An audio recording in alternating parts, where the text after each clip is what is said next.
तीन सवाल से मेरा पैगाम शुरू हो रहा है। आप लोग सुनने के लिए तैयार है? दोनों हाथ उठाइए इंशाअल्लाह। बच्चे की हर ख्वाहिश पूरी करेंगे, चाहे जेब में फूटी कौड़ी ना हो। हाथ उठाइए। यहाँ फंसे, कहाँ हाथ उठाना है, कहाँ हाथ नहीं उठाना है, ये भी आपका इम्तिहान होता रहेगा। तीन सवाल से मेरा पैगाम शुरू हो रहा है। बादशाह का सवाल है बच्चे से कि मेरा घर अच्छा है या तुम्हारा घर अच्छा है। बच्चे ने कितना प्यारा जवाब दिया। होनहार बच्चे की पहचान क्या होती है, मेरा पहला सवाल है। बादशाह ने सवाल किया, बेटा तुम्हारा घर अच्छा है या मेरा घर अच्छा है। बच्चा वजीर का बेटा है। बादशाह का सवाल वजीर के बेटे से है कि तुम्हारा घर अच्छा है या मेरा घर अच्छा। उस बच्चे ने क्या जवाब दिया, ये मेरा पहला सवाल है। दूसरा सवाल है, इसी हिंदुस्तान में 55 साल जिस बादशाह ने हुकूमत किया उसका नाम है औरंगजेब। इतना बड़ा हिंदुस्तान उस बादशाह के दौर में था कि कन्याकुमारी से लेकर के काबुल तक हिंदुस्तान था। उसने एक बच्चे को पकड़ करके कहा कि तुम्हें मैं दरिया में डुबा दूं। उस बच्चे ने कितना प्यारा जवाब दिया। वो जवाब क्या था, मेरा दूसरा सवाल है। तीसरा सवाल है, वक्त के बहुत बड़े आलिम हजरत थानवी रहमतुल्लाह अलैह ने स्कूल के बच्चे से पूछा कि अरबी अच्छी है या इंग्लिश अच्छी है। उस स्कूल के बच्चे ने क्या जवाब दिया, ये मेरा तीसरा सवाल है। मुकम्मल सुनेंगे, हाथ उठाइए, इंशाअल्लाह बिल्कुल सही जा रहा है। तीन सवाल से मेरा पैगाम शुरू हो रहा है। बादशाह ने पूछा बच्चे से कि बेटा मेरा घर अच्छा है या तुम्हारा घर अच्छा है। बच्चा जवाब देता है कि इस वक्त बादशाह मेरे घर में है, मेरे घर से अच्छा बादशाह का घर नहीं है। दूसरा सवाल था, औरंगजेब बादशाह ने बच्चे को पकड़ा, कहा तुम्हें दरिया में डुबा दे। बच्चे का जवाब सुनिए, अगर बादशाह मेरी उंगली पकड़ लेता तो मैं नहीं डूबता। बादशाह ने मेरे दोनों हाथ पकड़ लिए हैं, मैं कहां से डूब सकता हूँ। तीसरा सवाल आपसे था, हजरत थानवी ने पूछा कि बच्चे ये बताओ, तुम स्कूल में पढ़ते हो, अंग्रेजी पढ़ते हो, मदरसे में अरबी तालीम होती है, अरबी अच्छी है या इंग्लिश अच्छी है। उस बच्चे का जवाब सुनिए, स्कूल का बच्चा है, दीनदार घर का बच्चा है, क्या कहता है कि अंग्रेजी से अच्छी अरबी है। कहा कि वो कैसे, अल्लाह का कलाम अरबी में नाजिल हुआ है। इंशाअल्लाह अखबार से फुर्सत मिलेगी तब कुरान पढ़ेंगे। हाथ उठा दीजिए। इंसान बनाओ, इंसान बनाओ, औलाद को तुम बंदे रहमान बनाओ। इंसान बनाओ, इंसान बनाओ, साइंस टेक्नोलॉजी में माहिर भी बनाओ, और जाहिर व बातिन में हताहिर भी बनाओ। पहले तो इन्हें यारो मुसलमान बनाओ। इंसान बनाओ, इंसान बनाओ, ताजिर बनाओ, शौक से अफसर भी बनाओ, और इनको मुक़द्दर का सिकंदर भी बनाओ। पर अपनी मग़फ़िरत का सामान बनाओ। इंसान बनाओ, इंसान बनाओ। खाता खुल रहा है, ये छोटा बच्चा जिसका अकीका हो रहा है, दुआ कीजिए अल्लाह इसको हाफिज़ कुरान बनाए। ध्यान से सुनिएगा, सुनाने के लिए जा रहा हूँ। हाफिज़े कुरान बनाना, डॉक्टर बनाना कितना आसान है, ये मुताला आपकी खिदमत में देने के लिए जा रहा हूँ। ध्यान से सुन लीजिएगा, आपका बच्चा अल्लाह अपने कुरान के लिए कबूल फरमा लेगा। ध्यान से सुनिएगा, आपका बच्चा पढ़ना चाहता है, कुरान पढ़ना चाहता है, आपने उसे कुरान पढ़ने नहीं दिया, ये बच्चा मरने के बाद अल्लाह की अदालत में मुकदमा करेगा बाप के खिलाफ। कुरान की तफसीर है सूरह अहज़ाब में, सूरह अहज़ाब की आयत की तफसीर है कुरान में। कुरान की तफसीर सूरह अहज़ाब की आयत की तफसीर में है कि जिस बच्चे को माँ बाप ने कुरान पढ़ने से रोक दिया, वो बच्चा माँ बाप के खिलाफ मुकदमा करेगा और मुतालबा भी करेगा, मेरे परवरदिगार इसने मुझे तेरे कुरान से महरूम किया, तू इसे जन्नत से महरूम कर दे। एक अजाब नहीं, डबल अजाब इस पर मुसल्लत कर दे। दूसरी मिसाल आपके सामने रखने के लिए जा रहा हूं। अगर आपके खानदान का नवासा या पोता हाफिज कुरान बनना चाहे, आप हौसला दीजिए, ताना मत मारिएगा। अगर आप ताना मारेंगे तो आपको क्या नुकसान होगा? कुरान की भी शफाअत से महरूम होंगे, बच्चे की शफाअत से भी आप महरूम हो जाएंगे। क़यामत में जिसने ताना मारा होगा, खानदान का आदमी, 10 आदमी को वो जरूर जन्नत में ले जाएगा, लेकिन जिसने ताना मारा कि हाफिज बन करके क्या होगा, वो जन्नत में नहीं जाएगा। कुरान की भी शफाअत से महरूम होगा, हाफिज कुरान की भी शफाअत से महरूम होगा। तीसरी मिसाल आपके सामने रखने के लिए जा रहा हूं। आपको याद होना चाहिए 1857 में अंग्रेज ने मदरसे को तोड़ा। कितने मदरसे तोड़े? 10,000 से ज्यादा।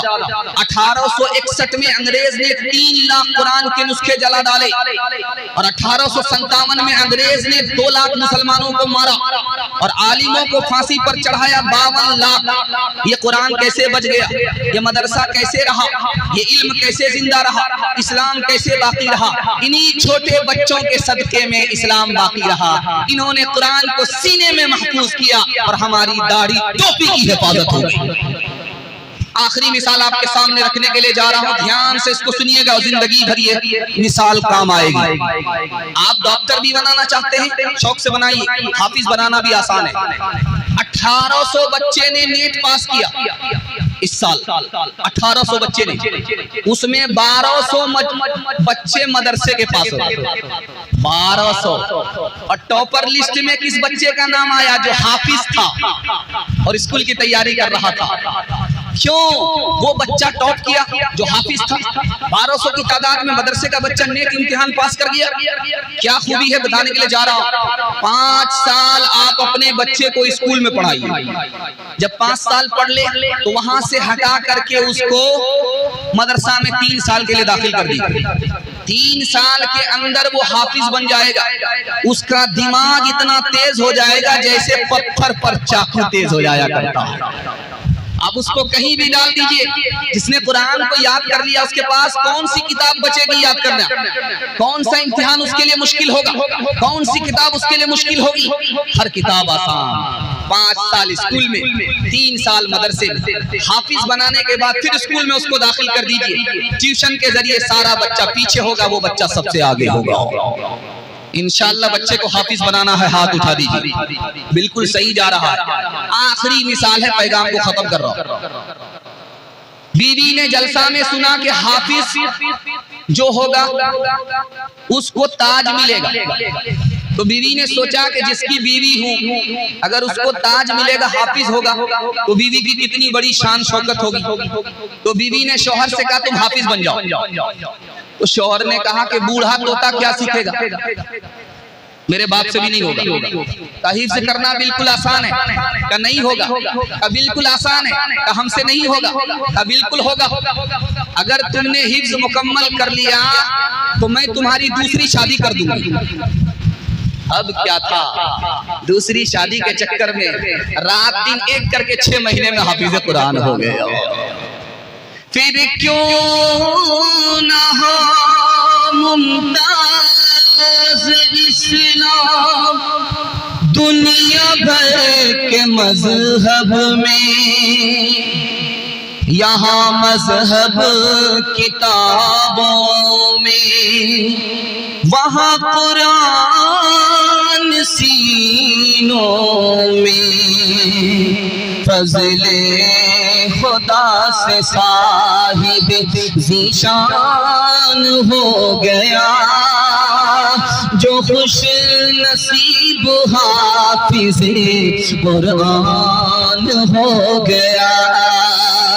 उसको जला सकेगी न दोज़ख की आग भी, सीने में महफूज जिसके सीने में कुरान हो गया।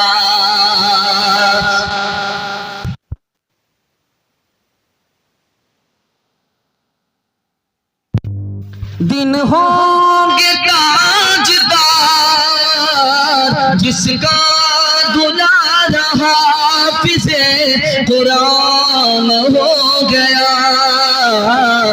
बस ऐसे आदमी को वो जन्नत दिलाएगा, दोज़ख में जिनके जाने का ऐलान हो गया।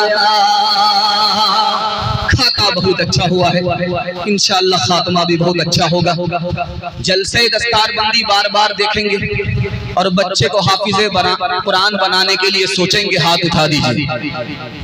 खैर माशाअल्लाह, बड़ी बेदारी के माहौल में आप जलसा सुन रहे हैं। बिल्कुल आपको बाईपास ले जा रहा हूँ।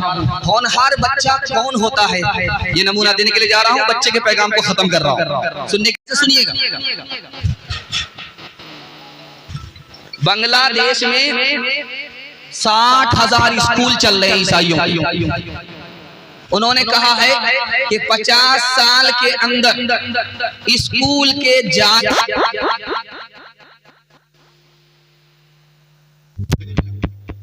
मुसलमान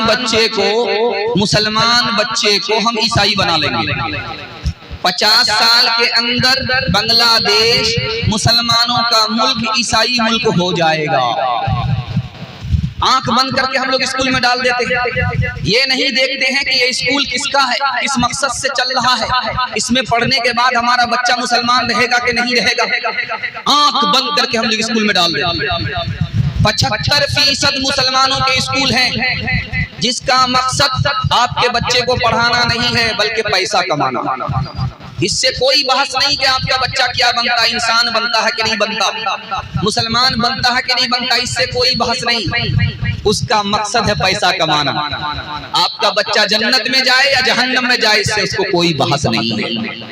तीसरी बात को याद रखिए, 2018 की रिपोर्ट है, 21% बच्चा नेट मोबाइल पर रहता है। 21% बच्चा नेट मोबाइल चलाता है, उसको पढ़ने लिखने से कोई मतलब नहीं है।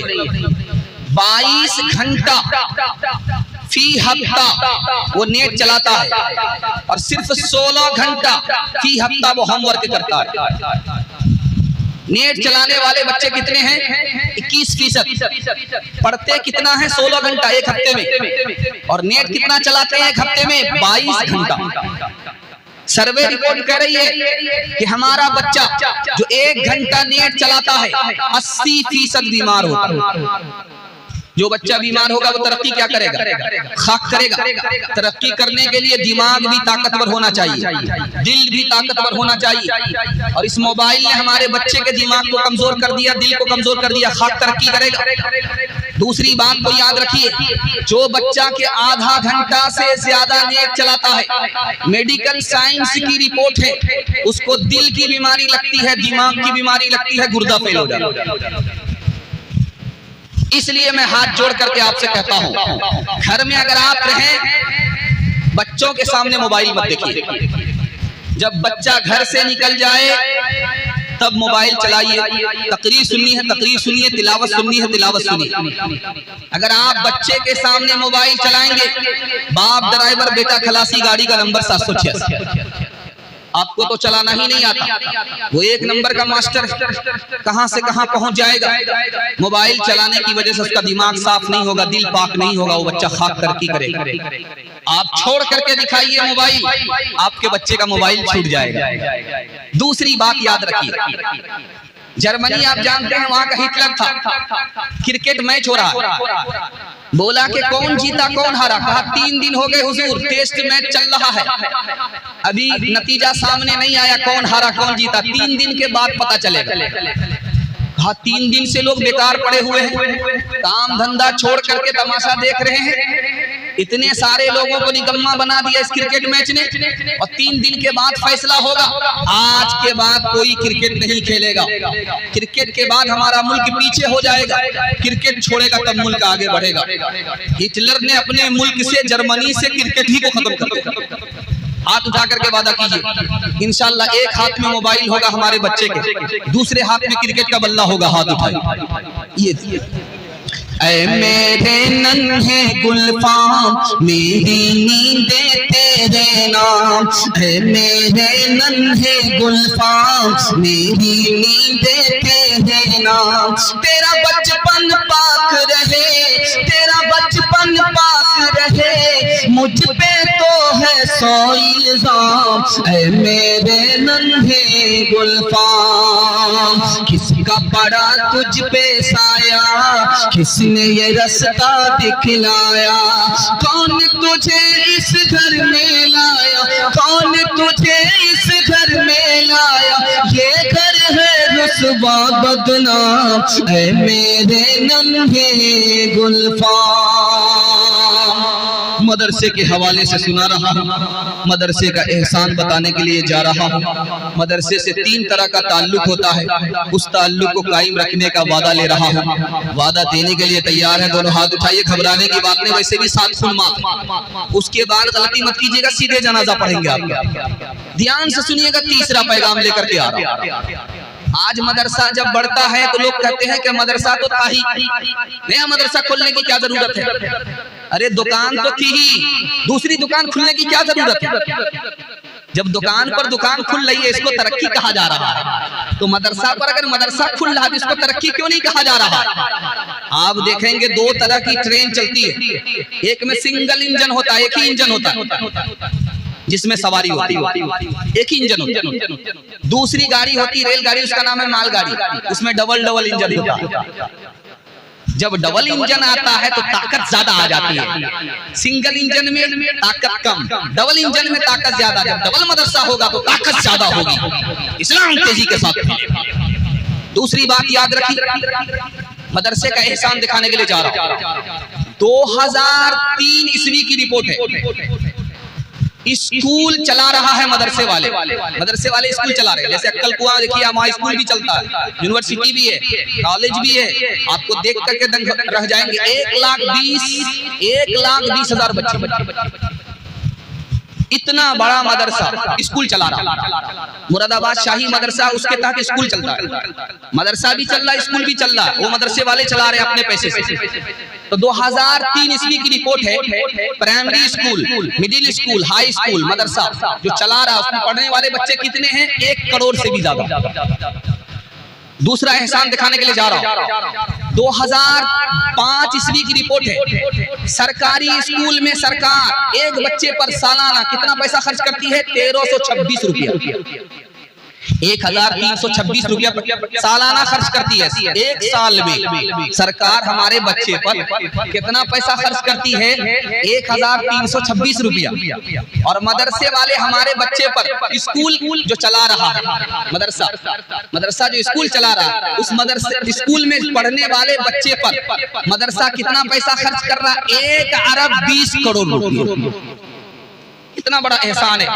मदरसे वाले की दाढ़ी नोचते रहते हैं, पगड़ी उछालते रहते हैं।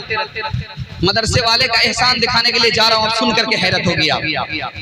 मदरसे का एहसान देखिए, दिखाने के लिए जा रहा। पहला एहसान, जब अंग्रेज आया उसने पाबंदी लगा दी, कोई कुरान नहीं पढ़ सकता, नमाज नहीं पढ़ सकता।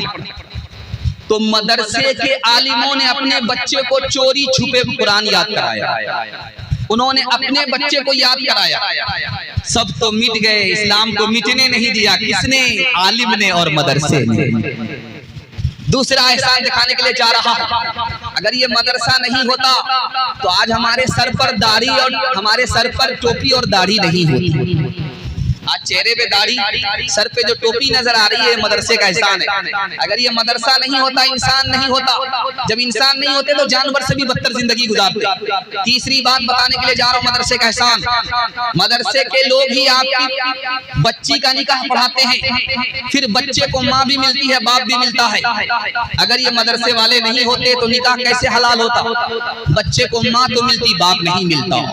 मदरसे का एहसान दिखाने के लिए जा रहा हूँ। चौथा और आखिरी एहसान दिखाने के लिए जा रहा हूं मदरसे का। दुनिया में कोई ऐसा इदारा नहीं है जो फ्री में तालीम देता है, सिर्फ मदरसा ही है जो आपके बच्चे को फ्री में तालीम देता है। मैं आपके सामने बयान कर रहा हूं, मैंने पढ़ा है, मेरे बाप का कोई पैसा खर्च नहीं हुआ। आपने चंदा दिया, आपका एहसान, हमने फ्री में तालीम हासिल की, है मदरसे का एहसान।